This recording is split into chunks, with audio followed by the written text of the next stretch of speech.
America not only welcomes this healthy competition, competition is stitched into the very fabric of our society and our economic system. For this competition to benefit us both, it must take place on a level playing field, with rules that are clear and treat all countries fairly and equally. While the United States and China are working hard to get this right, we still face obstacles of doing business in each other's countries. So that kind of attitude from then Vice President Joe Biden is exactly what the Chinese want, all right? We're just competitors here, huh? Maybe they bought that kind of attitude. There's a new book by Peter SCHWEIZER. It's called Red-Handed: How American Elites Get Rich Helping China Win. Peter SCHWEIZER joins us tonight. Peter, congratulations on the new book. Thanks for joining us. I downloaded mine this morning. It's awesome. Thank you very much. Peter, can you talk a little bit about, first of all, how are you? Thanks for being here. I'm doing great. I've been chasing away from the ice storm in Dallas, so I'm coming to you from the back of the car. I apologize, but I'm doing good and I'm safe. Not at all. You look great. Thank you. The attitude that Joe just exhibited there, they actually, in a weird way, they bought it. They were aiming for that. That's really what they want. Can you explain that for us, please? Yeah, that's right, Greg. I mean, the Chinese strategy is called elite capture. That's what they describe it as. And they basically want to forge financial ties that gives them leverage over elites in the United States. And they're not looking for them to, act like robots and follow the line on everything. The phraseology they use, loosely translated to English, is what they want is big help with a little bad mouth. And what that means is, if you want to ding us on the Uyghurs, if you want to criticize us on human rights, that's fine. The main thing we want is access to Western capital markets and access to Western technology. And if you don't interfere with those in any way, we will be quite happy. And that, of course, is the posture of the Biden administration. And Beijing is very happy with that. And how they might have gotten this attitude is through a lot of money, maybe $31 million. Let's go ahead and put that quote from your book on the screen, please. The full screen, if you don't mind. It's a few items down on the list. Stand by, Peter. The Biden family received some $31 million from Chinese businessmen with very close ties to Chinese intelligence. $31 million. That's a lot of money. Can you tell us how you were able to pin this down, and you're confident it went to the Biden family from people associated with Chinese intelligence? Yes, absolutely. So we broke the first story on the Biden's commercial ties to China back in 2018. What we've had come out since then, of course, are the Hunter Biden emails and emails provided to us by one of Hunter Biden's business partners, a guy named Bevan Cooney.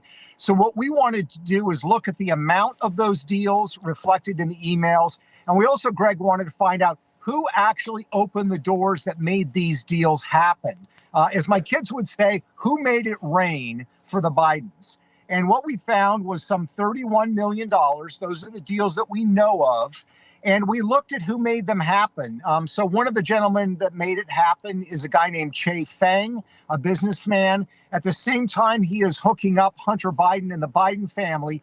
He is business partners with the Vice Minister for State Security in China. This is the man that's responsible for recruiting foreigners to spy for China. He's also responsible for North American intelligence operations. There's another businessman named Zhao who also hooks up Hunter Biden. He helps with a $20 million deal, and he also transferred $5 million to another one of Hunter's businesses. Hey, Peter. Mr. Partner at this time is the family of the former Minister of State Security of China. One thing the Bidens have going for them in a weird way is people do get confused with these names and entities. It's complex. You synthesize it very well in the book. But here's something, and it's in your book. There's an academic/political conference in Shanghai in November of 20, and a professor with close ties to everybody in government gets up and talks about the incoming Biden administration. And when he mentions the name Biden, you can actually hear laughter in the audience. Now, we have it subtitled. I'd like to play this for you and for our audience. 这个中美贸易战过程中，他们也试图帮忙啊。据我所知，美方的朋友跟我讲，这个试图帮忙，但是啊力有不逮啊。但现在呢，现在我们看到拜登上台了，传统的精英、政治精英啊，这个建制派，他们跟华尔街的关系是非常密切的。所以大家看到吧，拜登的儿子被特朗普说你在全球有什么基金公司，发现没有？谁帮他建的基金公司啊？明白吗？这里边都有买卖啊。那么，所以这个时候啊，这个时候我们以恰当的方式进行一定的这样一个表达一个善意。It's fascinating. You wrote about this in your book. That's how we found that clip. And I know it's been circulating, but can you tell me what they're laughing at?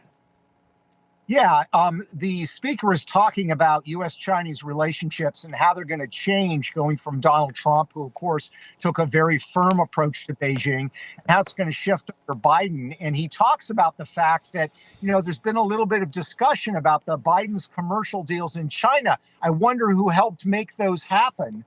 And this group that is made up of government officials and other party officials, they laugh because they know how happened. And that's the problem. These are not deals that were developed on the marketplace. The Bidens were hooked up, Communist Party elite and intelligence elites, and they are expecting something in return. They have leverage on the Bidens, and I believe they are getting now what they want in return, which is a policy line that is beneficial to Beijing. And everybody in China seems to know it. A select few here know it, but more will learn through your book. Let's put it up again, please. Red-Handed, How American Elites Get Rich, Helping China Win. Peter SCHWEIZER, president of the Government Accountability Institute, by the way. We thank you. Safe drive. Thanks a lot, Greg. Appreciate it. Always great to be with you. Thank you. Thank you. When we come back, former Congressman Devin Nunes. He's working for Trump. They're creating a great big media company.